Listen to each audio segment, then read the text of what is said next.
நம்ம போலீஸ்க்கு என்னதான் ஆச்சு, எப்போதான் மாற போகிறாங்க?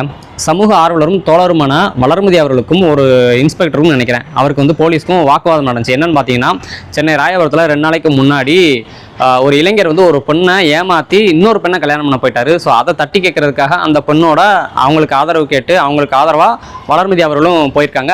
அப்போ போலீஸ் வந்து இவங்களை வந்து தடுத்து நிறுத்தியதாகவும், அங்கே இருந்த ஒரு முதியவரை வந்து போலீஸ் வந்து தாக்குனதாகவும், அவர் வந்து மயக்கம் போட்டு விழுந்ததாகவும் சொல்லி சோஷியல் மீடியாவில் நம்ம பார்த்துருப்போம். இப்போ இந்த விஷயத்தில் வந்து டிவிகே கவர்மெண்ட் வந்து அந்த போலீஸை வந்து வெயிட்டிங் லிஸ்ட் காத்திருப்போர் பட்டியலுக்கு மாற்றிட்டாங்க. ஸோ அதுக்கு நன்றி.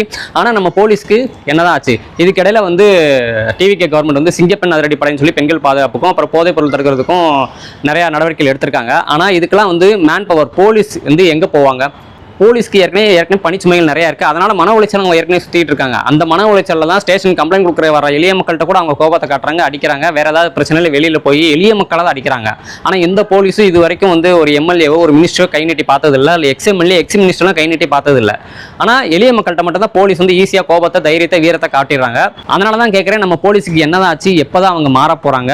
காவல்துறை உங்கள் நண்பன்கிறது எப்போ தான் உண்மையிலே மாறப்போகுது? ஸோ டிவிகே கவர்மெண்ட், அதாவது சிஎம் விஜய் அவர்கள்ட்ட தான் காவல்துறை இருக்குது. ஸோ இதெல்லாம் அவர் வந்து கவனம் செலுத்தணும். எளிய மக்கள்கிட்ட காவல்துறை வந்து கண்ணியமாக நடந்துக்கணும் அப்படிங்கிறது தான் எல்லாரோட கோரிக்கையாகவும் இருக்குது. நாங்காலி